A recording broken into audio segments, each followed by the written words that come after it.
I couldn't. I love the night. That's the only time I feel really alive. That's what David wanted. Blood, I was to find, was a necessity as well. A vampire in love with a slayer. It's rather poetic.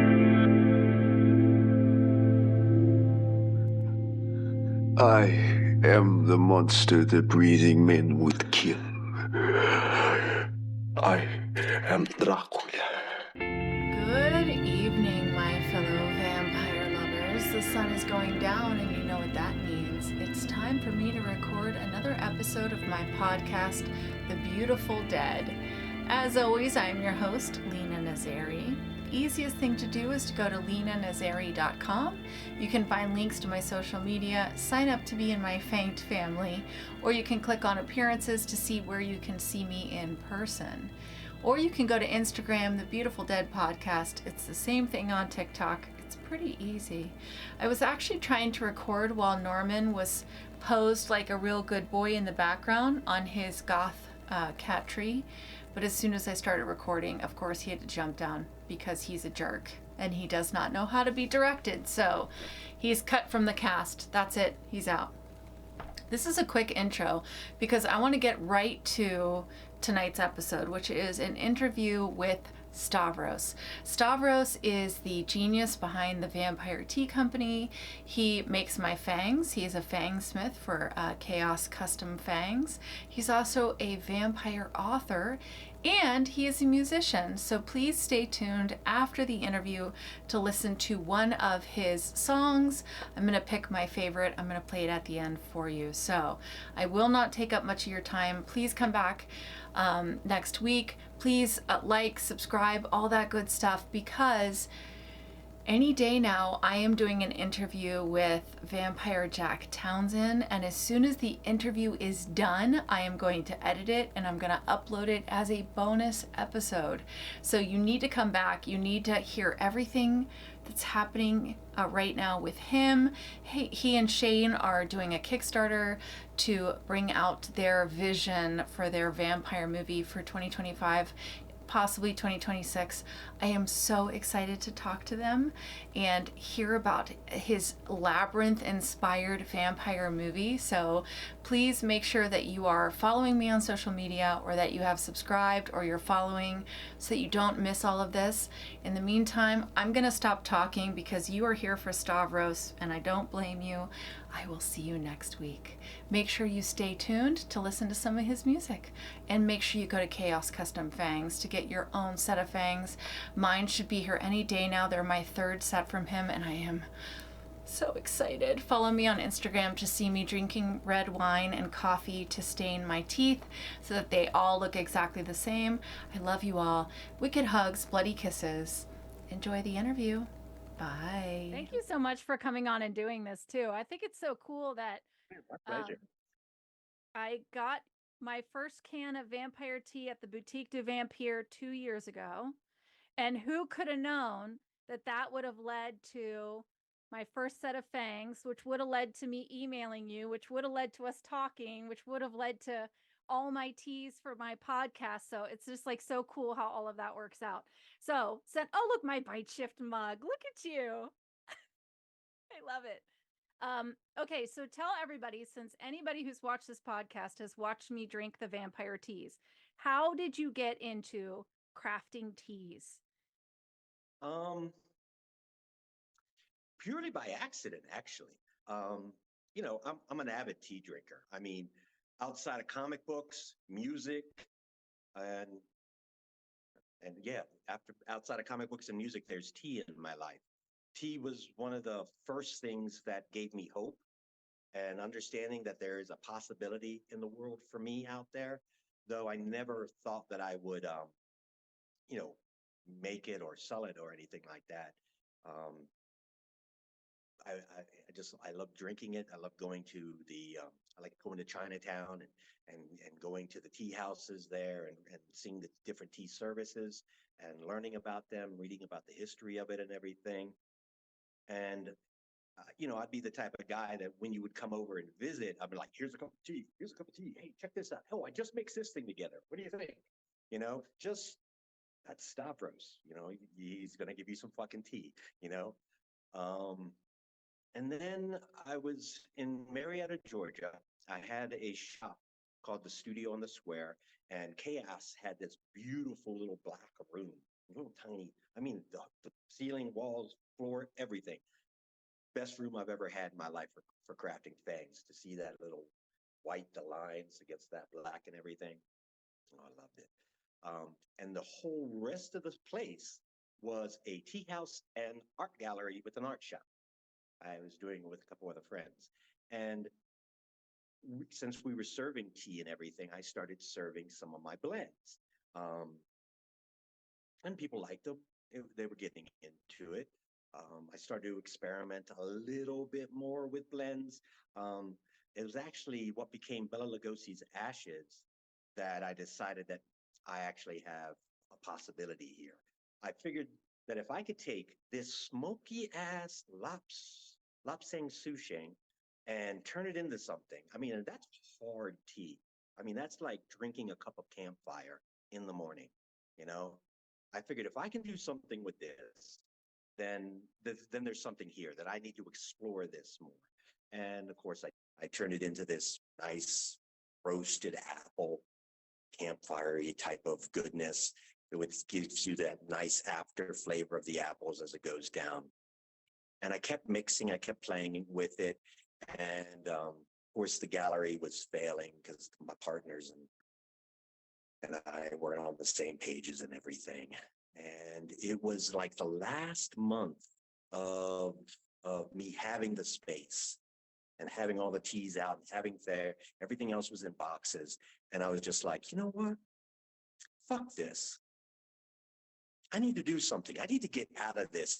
This can't just be another fucking failure in a row.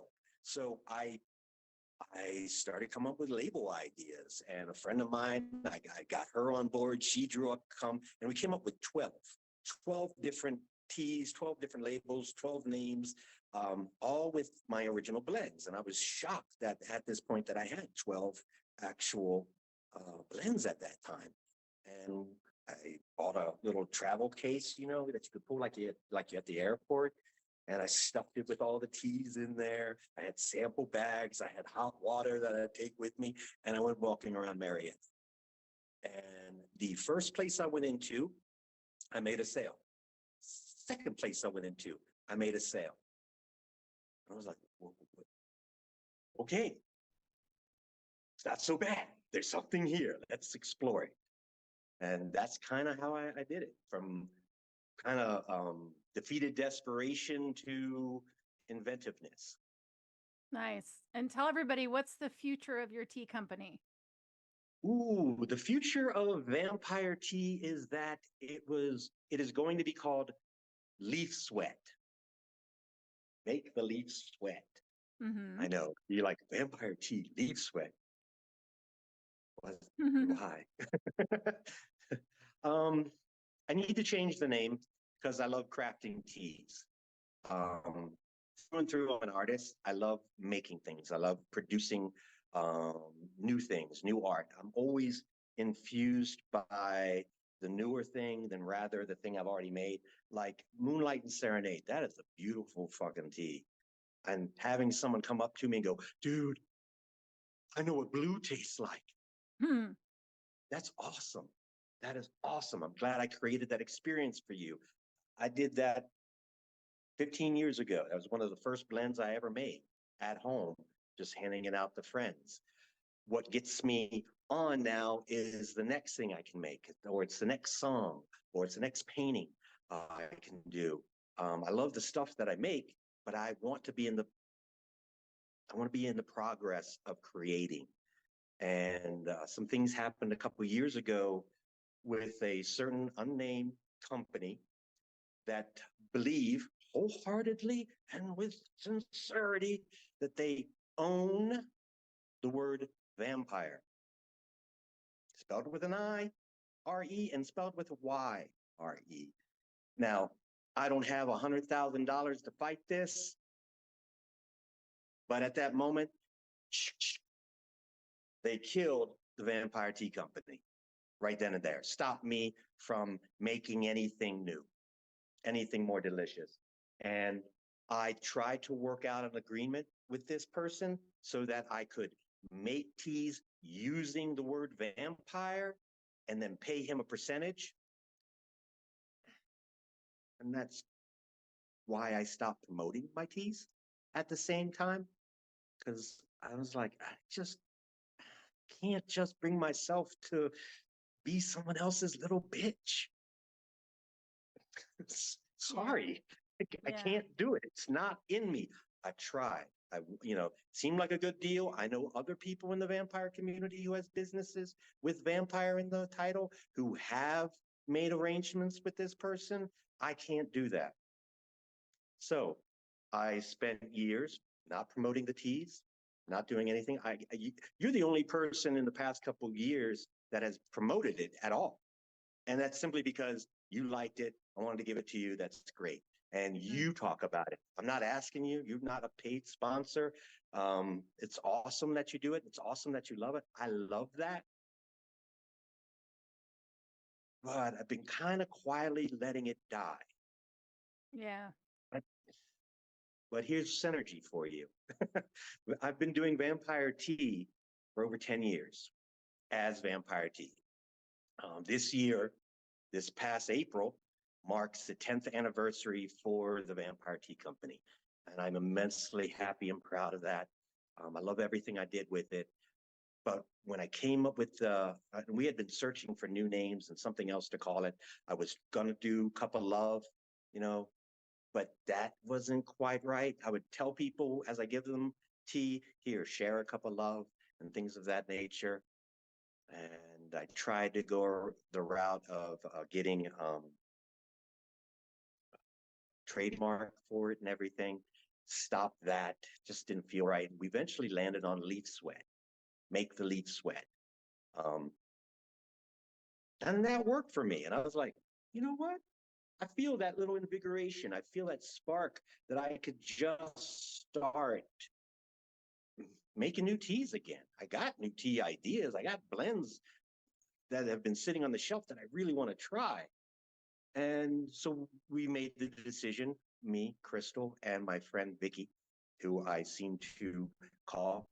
It's like, hey man, what do you think of this? And she's like, okay. And she came up with all this whole idea to do a marketing thing and kind of tied into my original marketing concept for a Vampyre Tea Company. And I felt like I could start being an artist again. So I've been in the process of revamping the website. I actually had turned everything over to the Cup of Love. Now I'm turning everything back to Leaf Sweat. And I swear to God, I am so sick of changing labels at this point in time, too, because we're not just launching with the 25 teas that the Vampyre Tea Company currently has.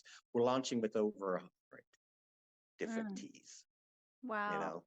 Wow. Yeah. That's I want to be cool. able to offer, thank you. I want to be able to offer straight teas, not just blends. And I got some new ones. And then been putting all my film gear together so I could start making commercials. I want to make some wacky, strange, weird shit to promote tea, stuff that you wouldn't normally think of. Very cool. Well, I'm sorry that happened to you. I feel like the vampire community is a small one, and there's already so many outside the community that love to give a shit before even knowing any one of us. So it's a shame that we can't all just kind of support each other and stick together and be tight. And so it's a shame that's happening. But I think that with creation comes growth. You have to change. Growing pains happen. There comes a time where you're like, okay, it's time to leave this behind and move on to the next thing. And that's okay. Yeah, it is. It's good. One of the things I'm able to keep all my label art, all the names and stuff, because I love horror. I've been a huge horror fan my entire life, and I want to explore that even more. One of the first teas we're going to do is called I Heart My Mummy, but it's I Heart My Mummy, I Heart My Mummy, and I want to take the Boris Karloff as the mummy and kind of redraw that and shit and have that on there. Nice. Um, Well, you and, always have a supporter and a fan in me. I will always be here I for you, and appreciate that. Thank I you. will keep talking about your teas. So, speaking of creation and being an artist, tell everybody, how did you get into being a Fangsmith? I wrote a vampire novel, and then I wrote another vampire novel, and I took it out on the road at horror conventions and shit. And I've met Fangsmith, so I was like, what the fuck? This is the real thing? Here I'm walking around with like scarecrow fangs and shit, trying to pimp my book. And I'm like, and there's people that make this stuff, and I was like, this is cool. And when you're on that circuit, you make friends, you hang out with people, and I started traveling around with the Fangsmith, and he did the work directly into the mouth. Um, and what seemed like a really cool pairing, the Fangsmith with the vampire novelist, was cool, and but it ultimately didn't work out for lots of different reasons. Um, and but I noticed something. He didn't work as hard as I did. I mean, literally, people would just come in, they'd sit down, they'd do a thing. He didn't have to sell, he didn't have to push it. He didn't, there was no hustle in his step, man. It was like, there's a fresh air of money just coming in, Mhm. every time. And he's Yeah. flushed to the gills. And I'm like, no, I'm not going to eat today. I'm cool. I'm good. Yeah. And it's just the Do way. you remember being young and getting the fangs at like Spencer's that you had to do the little Oh, wax yeah. beads and pop them in, and the wax was always over, and they were just they were like plastic. So when I Yeah, with the found little out thing I in the could back. have, oh my God, when I found out I could have fangs crafted for me, that was like the little, horror nerd in me was like, it, I love your fangs. And Oh, thank for you. anybody I've never Thank you. told this to, they are so adorable. They go to every con with me, every appearance. They get thousands of hours of talking in them. I've done photo shoots with them. I mean, I swear by them. But I tell everybody my favorite part about your process is when the fangs show up and it says, feel free to drink coffee or red wine to try and stain them. And I'm like, don't mind if I do. So I just have my fangs in and my red wine and just trying to stay. Oh my God, that's my favorite part when they first show up. And I was like, gotta stain the fangs. All But right. yeah. Here's what you need to do.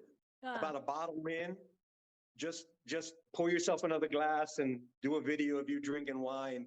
But you got to be a bottle in already. Just being, okay, you got it. I here promise.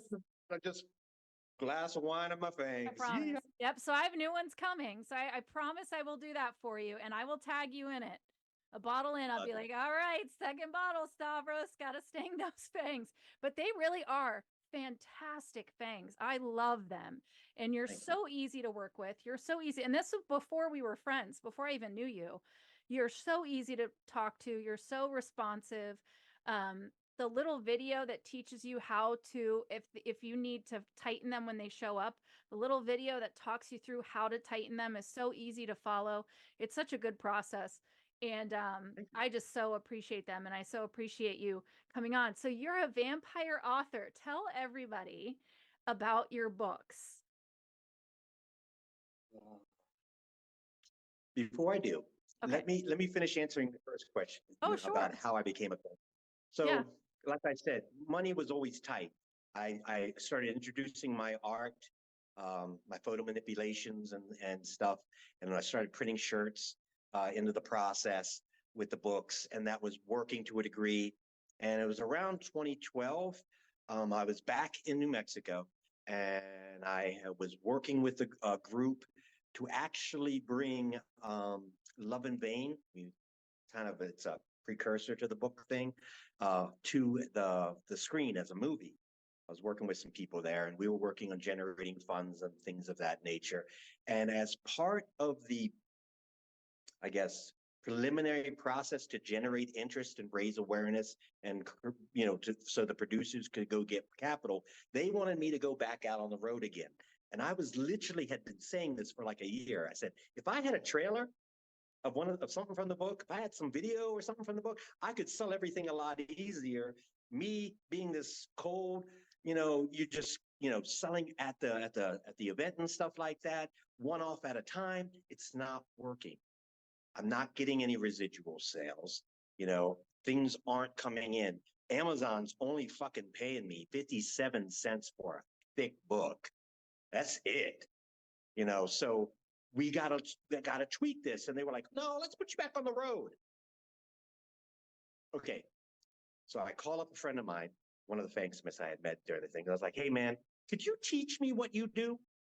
And he was like, sure. I said, oh, cool. Could you come out to New Mexico? I'll fly you out. And he goes, oh, I've never flown. I'm like, what do you mean you've never fucking flown? And he goes, no, I'm scared to death of flying. Oh, come on. It took me 2 weeks to convince him to come out, fly out. I had to actually pay for an extra friend of his, like a surrogate buddy. So if the plane goes down, it doesn't go down by with just him. And he came out and spent 3 days, and we just did this Fang intensive. Me and a guy named Chris, who became the original Chris Chaos. He and I created that. That's kind of how we got the name Chaos Custom Fangs, because we created a vampire character based on him. He was an actor who's starred in some minor roles and stuff, and came up with a backstory for the character. And the idea is we're going to hit the convention circuit again. He'll be the Fangsmith, and I would be the vampire author. But we started getting so slammed at events that I would have to jump in and start helping and everything. So I actually didn't start off Chaos Custom Fangs as a Fangsmith.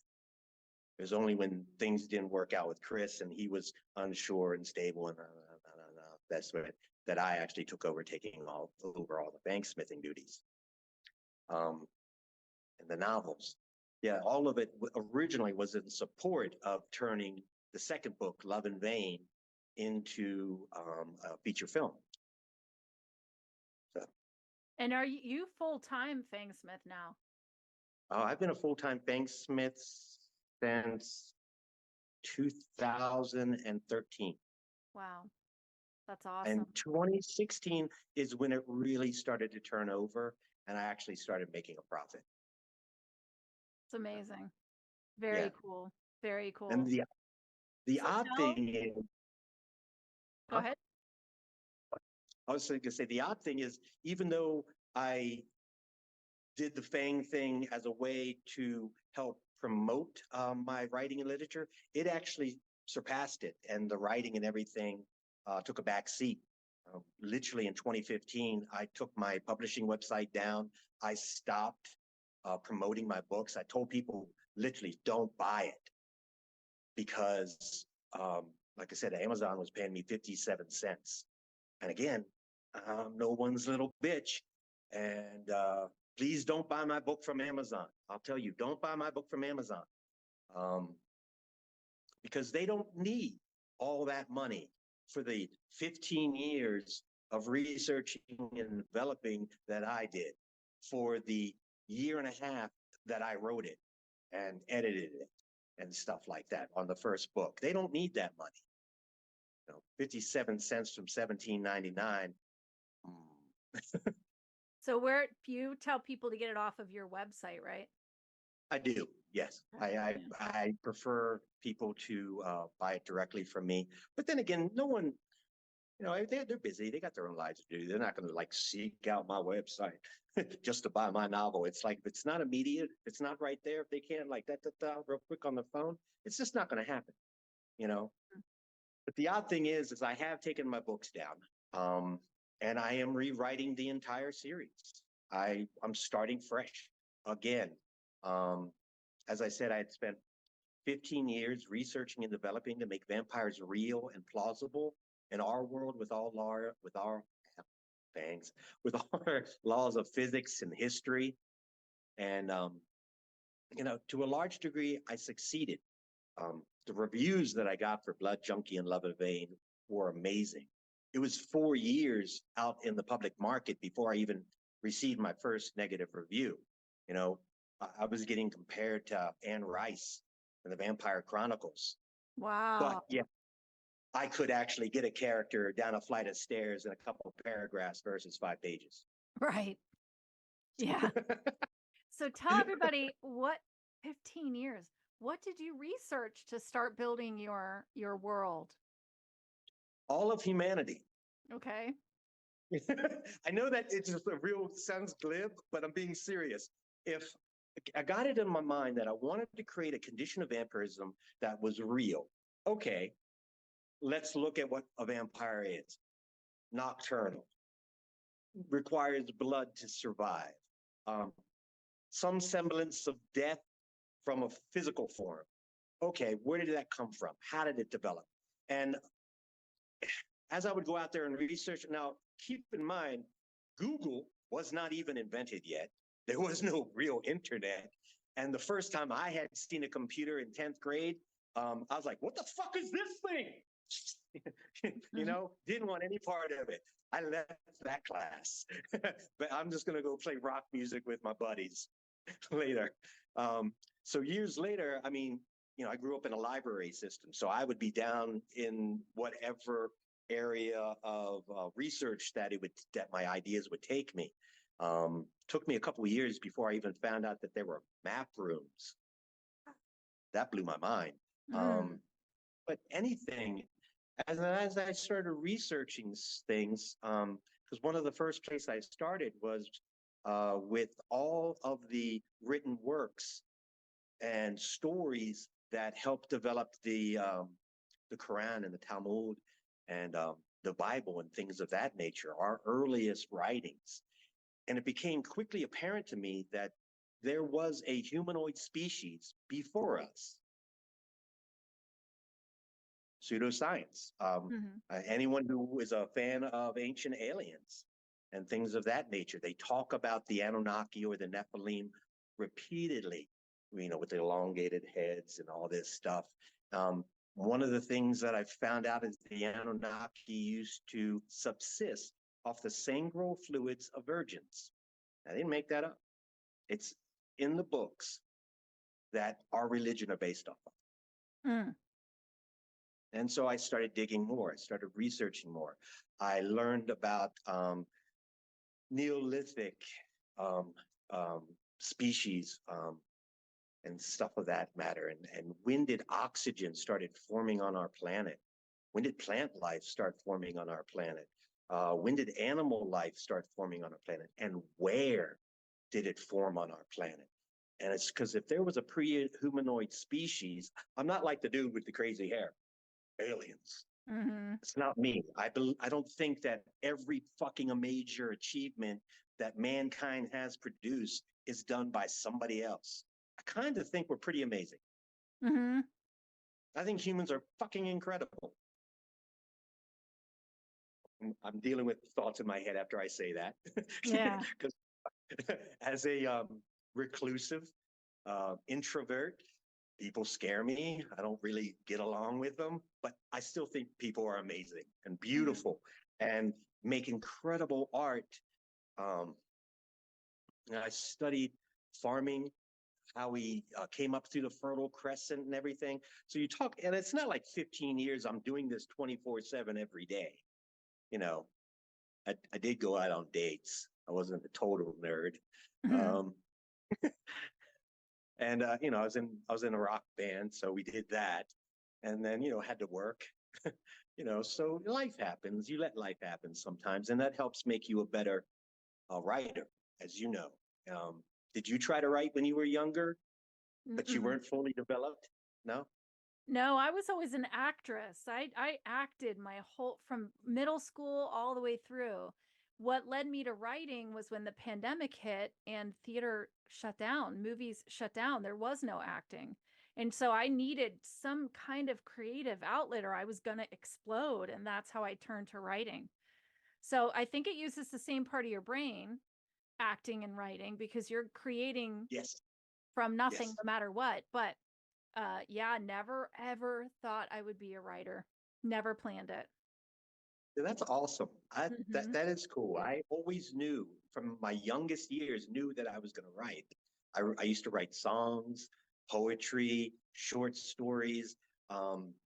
If there were assignments at school, kids in classes would come to me. I actually started a little side business, a little side hustle. You know, I'll write your report, you know, for a couple bucks or some candy or some dumb shit like that. You know, it was cool.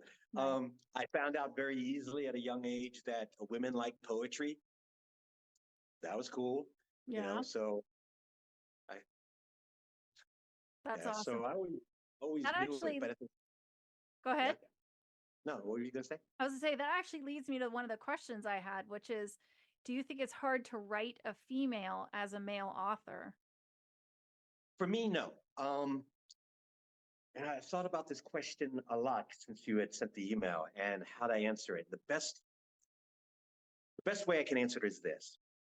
I was at one of the conventions, pimping the book.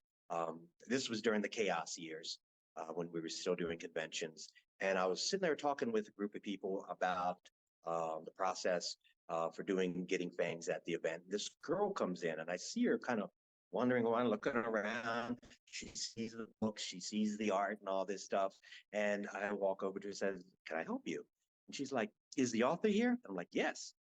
And she goes, "Is she coming back soon?" And I'm like, "I'm the author.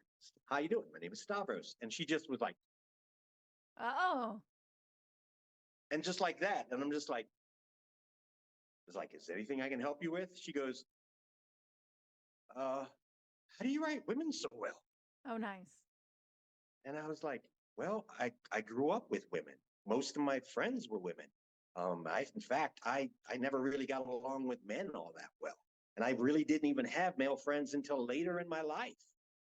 So I always got a woman's perspective first growing up.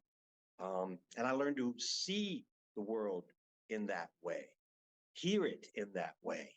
And it's beautiful. It's beautiful. Yeah. And then growing up and then learning more and more about how our world really is this stupid patriarchal sort of amputation of the spirit and the soul. Just, it bothers me. Thank Yeah. you, Kitty. Yeah. It does. And so because I have male characters, one of the first characters that came to me in a dream, and this is how this story came to me. I was in Washington State with my then girlfriend, Tara, and she was meeting her father for the first time.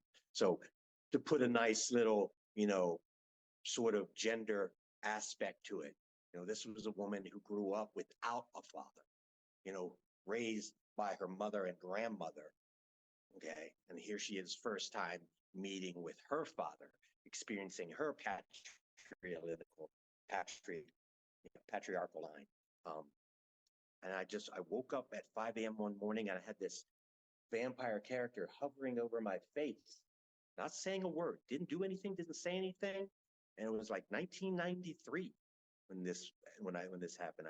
I had all these thoughts, I had all these ideas. I got up, I started writing, and I just had more questions than notes. And every time I'd ask a question or answer a question, another question would come. And it was like that for the first 7 years. That's where I got into doing all this research. Who is this character? Why does he look the way he does? Because he had all these mapping veins underneath his skin. I mean, internally, my subconscious and creativity knew the answers that I was eventually going to research and find for my condition of vampirism, which is parasitic, hybrid, a symbiont sort of relationship based on actual biology and physiology, more so than it's spiritual, demonic, cursed. I wanted to create something that would change the human body because vampires are a human hybrid to some extent, whatever you're coming from. It's either a human that's cursed, it's a human that's possessed, it's a human or was a human to some degree. And so trying to stay true to the lore, I wanted to get to that, Yeah. And that was one of the questions I had for you too, is what makes your books unique? I know that's what readers ask all the time. Well, what makes your books unique? It's not just my condition of vampirism, but it's the lore, it's the history. As I'm trying to base it off of our real world, where humanity came from, yes, we still have that missing link, and we can all suppose it could be this or it could be that, or it could be aliens, to do with the hair. It could be all this wonderful thing, but as a writer, that missing link, that's sexy. Yeah. I want to get in there and play around with it a little bit. So I started researching the Anunnaki, the Nephilim, and all this other thing. And I started way back, hundreds of thousands of years ago, almost a million years ago, how they developed, how this other species, other humanoid species developed that are naturally nocturnal, that and as such have white skins. They're hairless except for the hair that grows on their heads, and they would wear it black and long to kind of like camouflage them, you know. So they're primarily carnivores. But one of the things I did is I made their blood have enough sentient consciousness that when they drink the blood of someone who has died in their world, they collect all the memories and experiences of a life lived. One of the most common practices in matriarchal societies way back then was consuming the dead. I figured it had to come from somewhere. So I gave it to what I call Omjada. Om being one of the original words, Ja, and Jad also being an original word. I put them together, Omjada, for the Anunnaki and the Nephilim. And so when they imbibe the blood, they get a complete transfer of experience, of knowledge. So no one ever leaves the tribe, you know, broke it up into 7 clans over time. I know who their rulers were. I know what power strifes they had. I know when they have natural catastrophes, developed it into humans. Coming and as their lands, you know, Africa is kind of shaped like this. And in that Gambia, Senegal region, used to be a lush forest, actual fact. I placed them there, but as the Sahara started becoming the desert that we know it to be, of course, that affected game, it affected their hunting. Then you have humans also competing now for the same food sources, you know? And so the Umjada, as the humans were encroaching upon the Umjada hunting lands, the Umjada started hunting the humans. This even created a fraction among the Umjada clans when they started consuming humans and things of that nature. And if you read up on the Anunnaki and things of that nature, you find out that they had human slaves, that they had vast human slaves to dig under the ground, create caverns, cities, dig for gold, silver, things of that nature. And that got me thinking. It's like, okay, how did that happen? And then I started playing with it once I got my the Umjada characters through their migration and things of that. And it occurred to me that if a human were to ingest the blood of an Umjada, a kindred type of humanoid, different from them, but when they ingest the blood of an Umjada, that sentient quality, that aspect that makes Umjada able to relive all memories, in a human, it houses in the lungs, consumes all of our blood and viscous fluids as it creates these tiny mapping veins that go through the entire system, you know, up through the head, the eyes, the brains, the muscles. It's its own nervous system, circulatory system, and digestive system, in effect, that bypasses ours. And we call this a Jadrasu. The Jadrasu wants to reconnect to what it knows itself to be. So it tries to take over the host body. Fangs aren't teeth. They're the veins breaking through the top palate and winding into fangs as it remembers what it should have. So that way, when a hybrid bites or a vampire bites into a person, the veins kind of unwind, snake through a little bit, which just makes it fucking creepy. You know? It's very cool. That's very cool. And so we talked about the future of Vampire Tea. What is the future of your books? Because you said I took them down. I'm rewriting. So what's the plan for the books? Well, I got approached last year from ArcLight Films to turn Blood Junkie into a feature film or serial. And as that has been progressing, it's now gotten to a serial. And I learned a lot of things that I kind of wish I would have put in Blood Junkie back when I wrote it in 2010. And now that I can, I just decided I'm just gonna revamp everything, put it all back out there, put out the new books and everything. And I also realized that I need to write a script or a screenplay for every book first. Because when you force yourself into such a time restriction, and I know a series is not so time restricted as, say, a film, it still has that. You need to, it helps bring to focus everything that is crucial to getting your story, your mythology, your lore across. And that pressure cooker of a script, to me, boils a better narrative. That's the best way I could say it. Yeah. And so I'm currently finishing up the One Blood series because I took an unpublished book called Firefly's Kiss, and I took Blood Junkie, the first book in the series, and I'm putting those together because they actually happen at the exact same time. You know, one in LA, one in Baltimore, and I get to explore the lore and the history that goes, like I said, hundreds of thousands of years back. Get to explore that back when the Umjado would turn humans into blood slaves. Yeah. And that's actually where I get the term Vampyre, VAM space PYR. The Okay. clan, the Vampyre. Huh?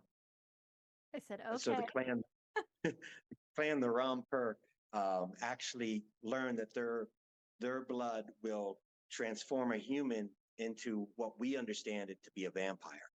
But it also gives them a slave that will work 24/7. Hey, kitty, not on the thing. Thank you. It will work 24/7, live in darkness. You sacrifice a boar or a cow or an antelope once a fucking week, and boom, you got an unlimited workforce. Yeah. You know?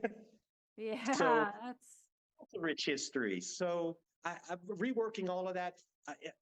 When I first wrote the books, I had a great generality of that lore, of that stuff. But now I have to get very specific because in a script, you have to show everything. Novels, you can tell you, I can tell you this, I can tell you that. I'm going to weave it with some poetry, man. It's going to be all beautiful. And I've spanned 10,000 years. right. And there's 2 pages. Wow. I love novels for that, but I can't do that in a script. A script, again, it's that pressure cooker. You got to focus on what's crucial to the story.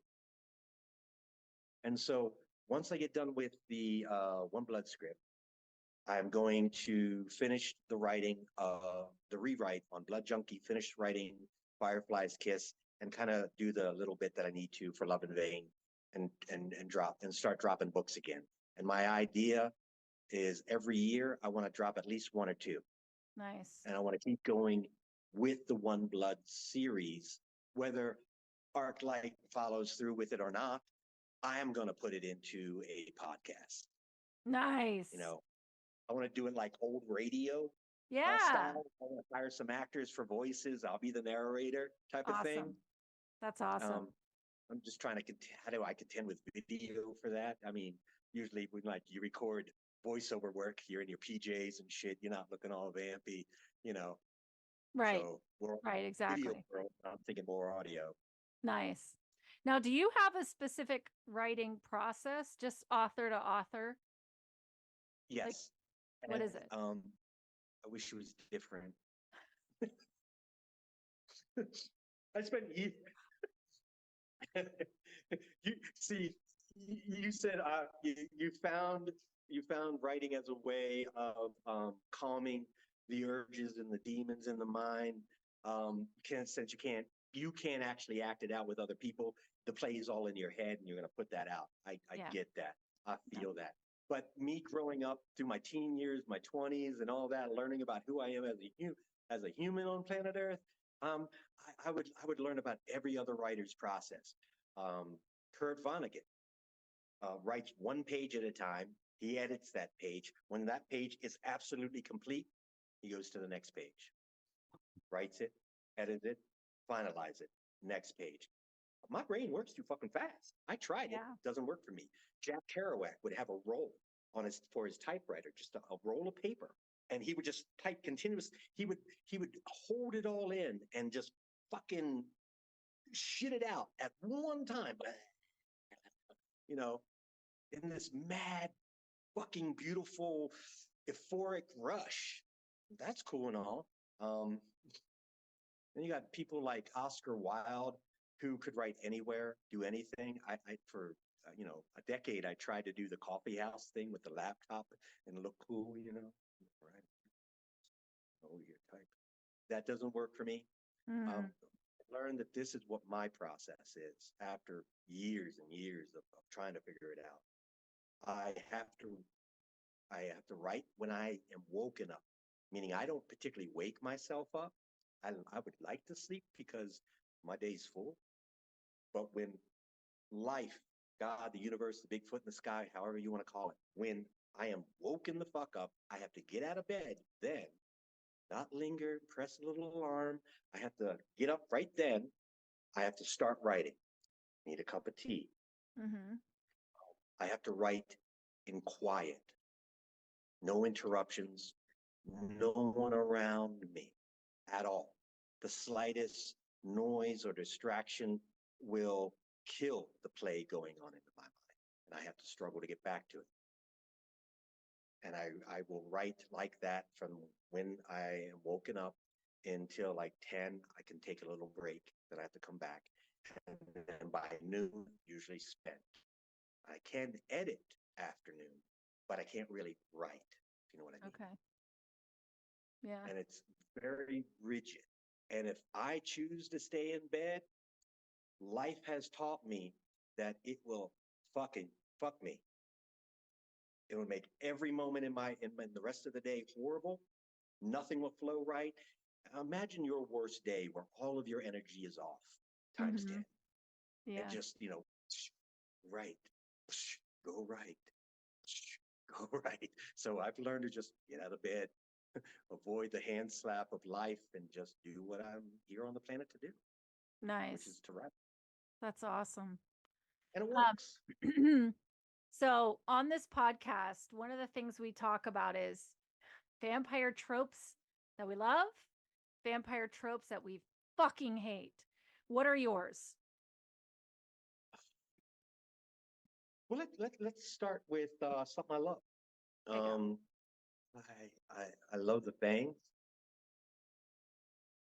And I kind of feel kind of bad that, immediately as soon as I write an album, I fuck with it. I remember watching, Christopher Lee movies and things like that. I'd be like, wow, those are huge. I would really fucking hurt biting somebody with that. And I imagine that going in is like, you're going to die. They're not going to be like, I'm not fucking, no, you're going to fucking die. That's like super. I'd be always saying, shave them down a little bit. And I love that aspect about it, that you have a visual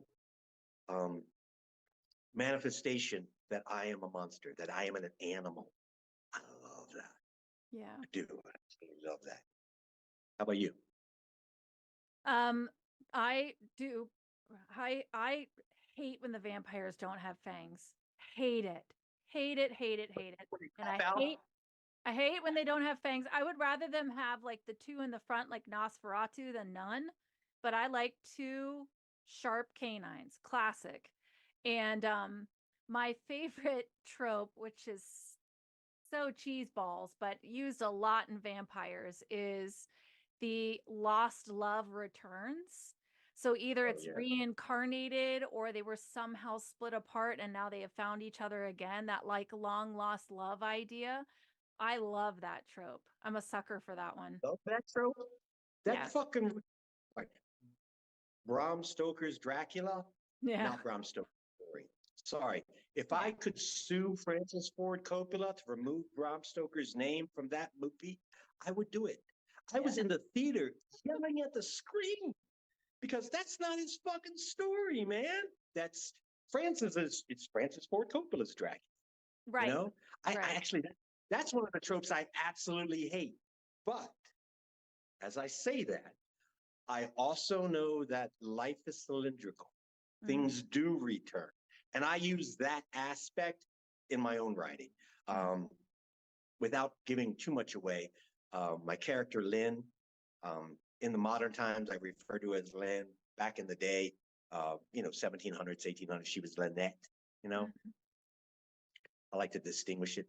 So anyhow, she was traveling with a group of vampires from New York to LA, having just had her last row with Dominique. And as they're coming through the mid Southwest, um, during I guess March, or no, it's May 1934, there was a huge sandstorm that went all the way from Texas up to Canada, lasted for 3.5 days. This is actual fact.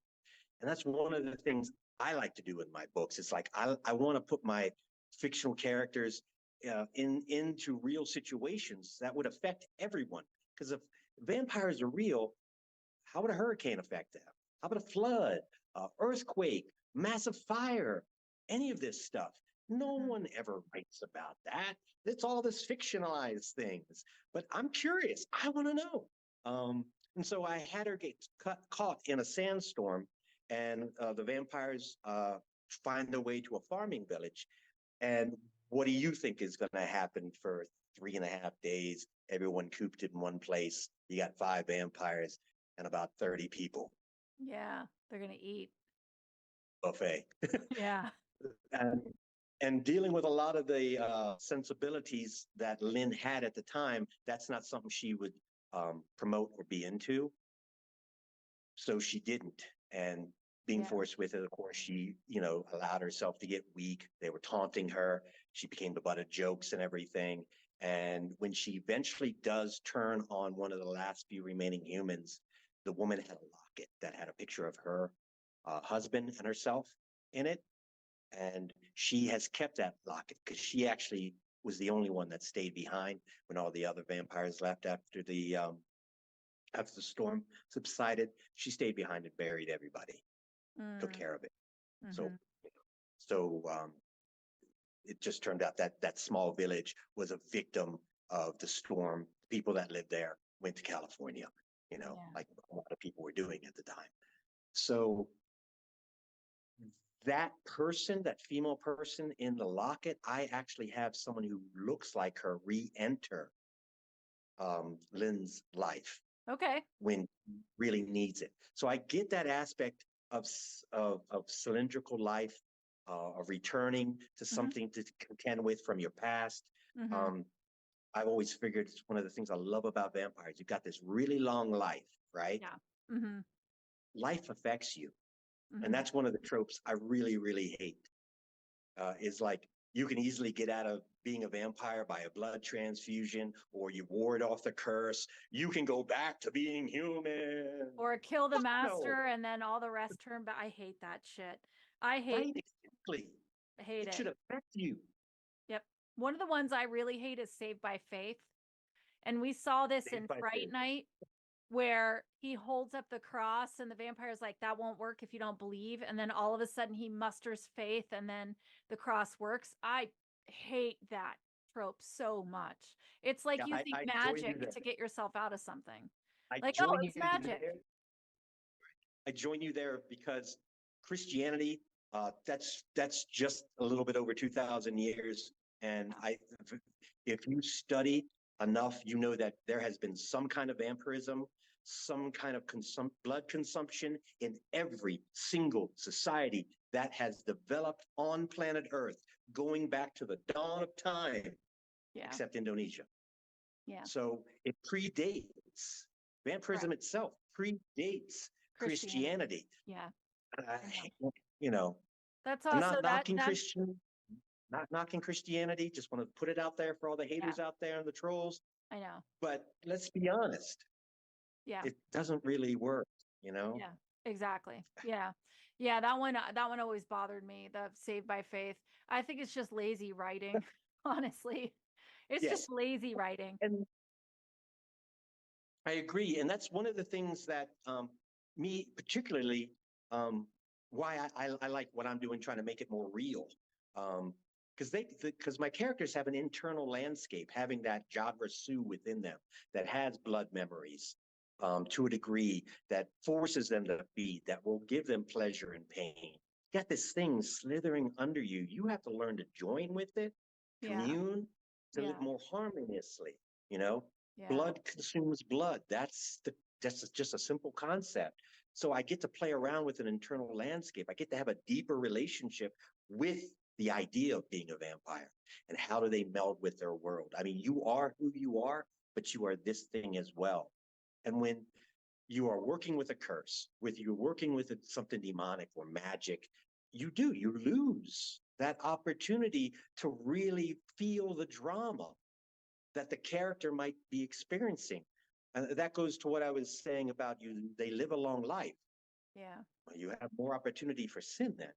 You have more opportunity for salvation and redemption. You have more opportunity to better yourself or to remain the fuckhead that you are. Right. Really Yeah. depends on the character. Yeah. When I bring the character's name is Sarah in Love and Vain. When I bring Sarah, who looks like the woman in the locket, when I bring her into Lynn's life, this is Lynn's opportunity to finally deal with what happened in 1934. Now she's become a different person to survive from that experience, and it has weighed on Z, who is her companion, a vampire companion in the modern times. Z has always been a bad seed from even being a kid. You know, she was born in 1904, ran away from home. She got married young, and her husband used to rob banks. She loves a good time, a fight, a fuck, and some bullets. You know, that's kind of her thing. So she is a murdering bastard. She's not good, but I love her. I love her so much. Yeah. She's so intriguing. Yeah. Other tropes that really get me is the coffin thing. You know what I mean? Mm-hmm. You have to sleep in a coffin. And even Bram Stoker was like, they have to sleep in their earth. So Dracula shipped a bunch of earth on the Demeter. And I'm like, again, you're kind of making it magic based. Yeah. You're kind of grounding it into one particular place. And again, I think had he done his research even back then, he would have realized that vampirism was in Russia, Yugoslavia, Turkey, China, you know, all these other places. The mongrel hordes even have stories. Yeah. Yeah. But that's the you know, interesting thing though, as a creator and a writer, is you can just throw some idea out there and it will stick and it will spread, and you have no control over what idea is going to spread. And so it's always interesting to talk to people. Yeah. Yeah. we have sparkly vampires. Here's a funny thing about sparkly vampires. I had mentioned that the Umjata were naturally nocturnal. Now, any creatures on Earth that are usually naturally nocturnal can produce their own bioluminescence. It's a fact. We got worms, bugs, fish in the ocean that do it. I was actually going to give this to the Umjata. I originally have it in my notes, but as soon as Twilight came out, I was like, no. They have fucked that up. Yeah, that's amazing. Completely fucked that up. Well, before we end the interview, is there anything that you want to make sure you get out to people?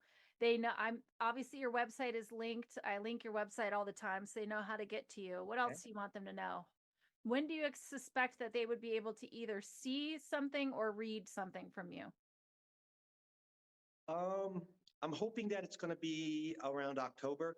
Okay. I mean, right now, the only book I currently you can really pick up is my poetry book, Spoken Word, and Dead Girl, a romantic tale, a romantic zombie tale of revenge.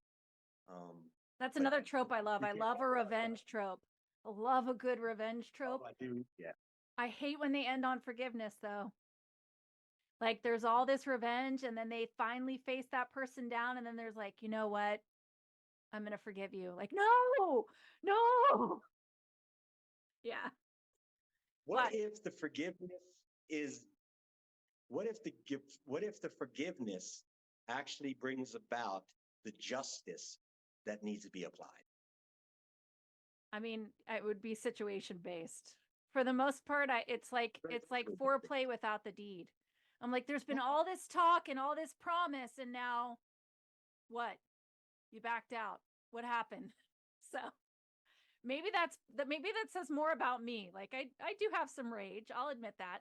So maybe that's more about me, but hey. Anywho. No, I get that. So Dead Girl's a little bit different. It doesn't deal with hordes of zombies. It just deals with one zombie. Mhm. She comes back to solve her murder. So she has that rage. Nice. And I have her decaying through the entire story. Nice. So it's not like of her fresh dead. No, she gets deader and deader and deader as the tale goes along. And she has to realize that, wait a minute, I'm not right. Things are fucked up. I'm not getting any better. I'm never going to get any better. My life is over. Yeah. And she has to learn about how she became like this, why. And she has pockmarked memory. So she kind of reconnects with, at the time she thinks it's her boyfriend, but they've been broken up for 6 months. Oh, okay. And he tries to help her. And by helping her, you got cops on his tail thinking that he killed her. Okay. Because her body does show up dead at one point in time. I don't really want to give it away, but there is a moment. I don't know if you read Dead Girl, but there is a moment at the end where she has the man that killed her, and I give her the ability to see words and being able to manipulate people's energy. So, fuck it. So I have her fuck with his energy. Mm-hmm. Fixes all the bad parts, so he can then begin to feel what he did to her. Oh, it's not forgiveness per se. Right. To me, that's more fucked up. Right. Yeah, that's awesome. Because then he confesses to his crime and he's going to fucking jail. And not only that, he's a lower member of a mob family. So he's going to get whacked. Yeah. His whole life is ruined by the simple fact that she made him a better person. Nice. That's awesome. Well, listen, Stavros, please keep us updated on anything you're doing. Obviously, I'll still support the teas, whether they're called Vampyre or Love Sweat or Leaf Sweat or whatever you want to call them. I will support you. I'm excited to get the fangs and drink my red wine, so that'll be fun. And please update us on any podcast, film, books, anything, and I will make sure everybody knows about it. And I'm sure this isn't the last time you'll be on here. I'm sure we'll be talking again. But thank you so much for taking the time. I know you're very busy. Oh, well, I appreciate you being here and opening the forum up, and I get to put a face to the man behind the fangs. I know chaos is a very email sort of process things, and I'm not out there on TikTok all that much. Yeah. People don't see me; they see the art. That I produce, and that's cool. But thank you. It's very cool. As always, wonderful to speak with you, Lena. You too. You too. Thank you. Well, I'm going to wrap it up because I actually have to go to the hospital. I have to work tonight. So. Oh, that's right. I'm not famous enough yet to not work. So You would be both. I have to go get ready. But thank you so much for joining me, and we'll be in touch. My pleasure. All right. Bye.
success having said, then it's a trap.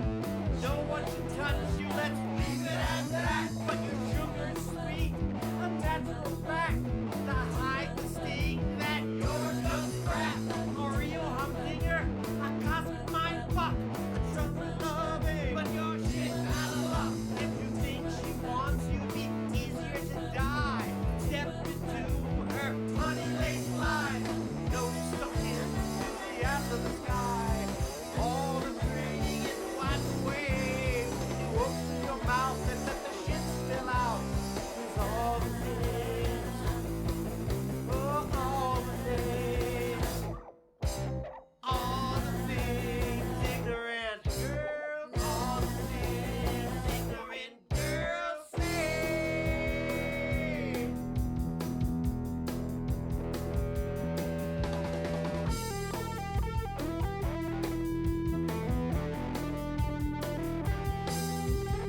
Warning,